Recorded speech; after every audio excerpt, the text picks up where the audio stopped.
Welcome to the homestead. Glad you're with us. Actually, with me. Lee went back to the city yesterday because he had to work today, and I stayed here because Wobbles was really, really sick. And so here it is the next morning, and Wobbles passed away last night. So I'm a country gal now, and I have to take care of this. So the precious boy's wrapped in a blanket, and I placed him in a box. Now I have to bury him. And so I'm at the back of the property, and I'm going to dig a really deep hole and put the box in it. And it'll be okay. I'm watching all the cats. I got a couple cats over here playing, the cats over there playing, and so it tells me life goes on. So let's get to digging a hole.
Stripes, what are you doing?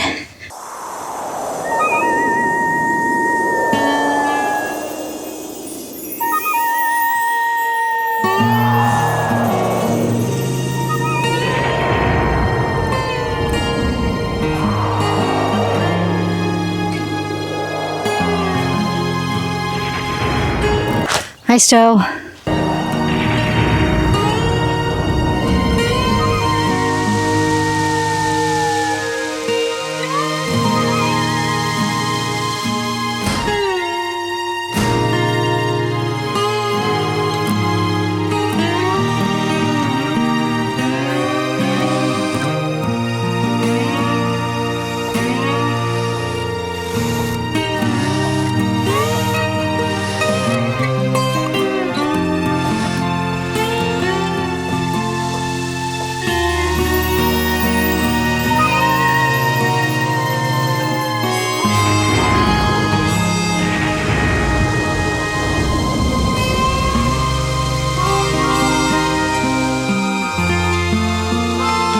Okay,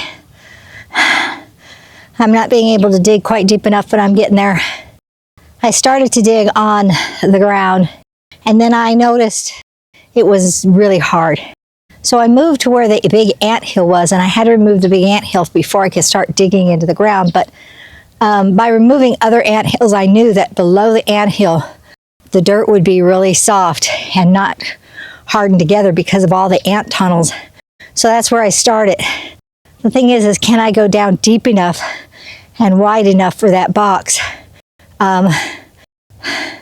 Wobbles needs that box. I know I should probably put him directly in the ground, but I can't do that. So I guess I need that box. So I just need to make it wide enough and deep enough. But I need to take a little break and go get a drink of water because it's hard to dig a hole, but it's mentally hard to dig this hole. I'll be right back. Okay, that wheelbarrow is full to the top, and I still have a lot more dirt to remove. So the box is going to take up some of the space where the dirt would be. So I'm going to dump that dirt in that garden bed, and then I'll have an empty one. If I need more dirt for the burial, then I'll just go get some more dirt. But right now I just need the space, and I don't want to dump the dirt here if it's not going to be used here, since I need dirt anyway. So that's what I'm going to do, and hopefully I'll be able to pick it up because it's really full.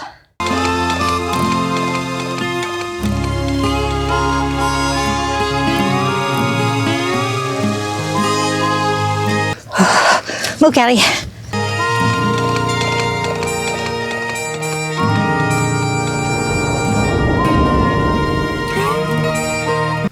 Be nice, you guys.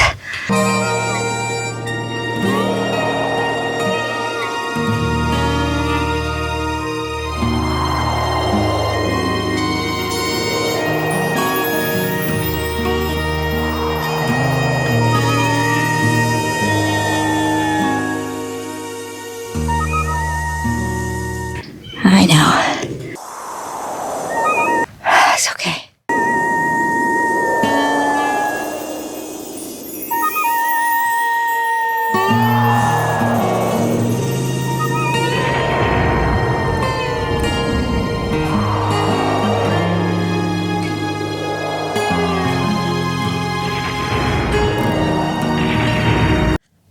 Taking a little break from digging the hole, and I'm thinking back in the past, and I can't tell you how many elderly people that I sat by their bedside while they were passing away, taking their last breath, or how many funerals I did.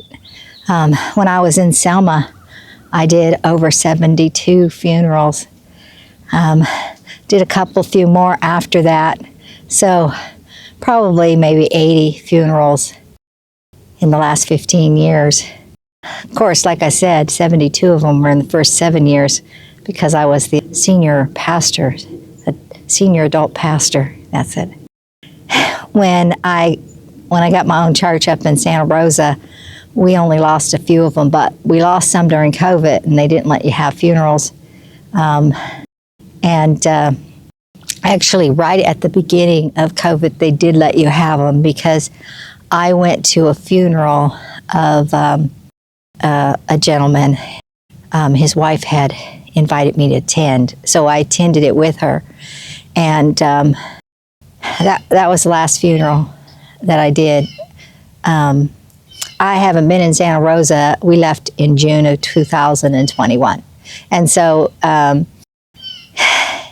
anyway, I said all of that to say, never once have I personally, by myself, buried a pet or an animal, somebody you love like that. And it's kind of hard. But I've been trying to keep my mind on other things while I'm digging. Also, I think I've softened. I think, you know how we say for such a time as this, that God gives us gifts and talents for when He needs to use us for His purpose. And I think that my tenure as senior adult pastor and working with seniors, because the church was all senior adults in Santa Rosa. So basically since 2006, all I did was worked with senior adults, and I preached and I pastored and I did all the wonderful things that God gave me to do, and I'm so blessed by that experience. But for such a time as this, I had a hard core to me. Not way deep inside. I guess it wasn't a hard core, but I surrounded my core with a hard shell. That's it. And so I don't think anybody could do the funerals and watch people cry and watch people break before you unless you have that hard shell around your heart. Because the job of a pastor is not to stand there at the pulpit and cry. It's to bring home a person in a glorious way, in a nice way, in a celebratory way, in a way that honors the family and helps them rise up. Last thing they need is their pastor standing there boo-hooing with them. Anyway, for such a time as this, after my mom and my dad passed away, and then my stepfather, I noticed that shell was crumbling, and I find myself crying more often. Not all the time, like a lot of females do, but more often. And so, for such a time as this, my tenure doing that may be over, and he's breaking me back down to be the person that I need to be now. Nevertheless, I am having a little bit of difficulty digging this hole. So I'll be right back. I gotta take a break. Okay, I'm back. Sister called me, so I talked to her on the phone for a while. Well, it's time to do this.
Okay, I'm done.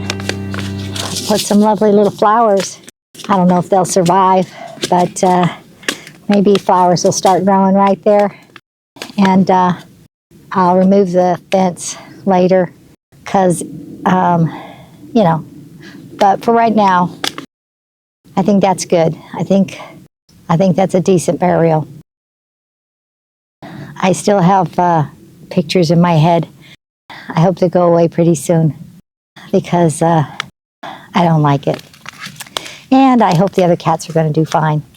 I think I might have mentioned to you, maybe I didn't, over there at Tractor Supply, they sell vaccines for cats, for the farm cats.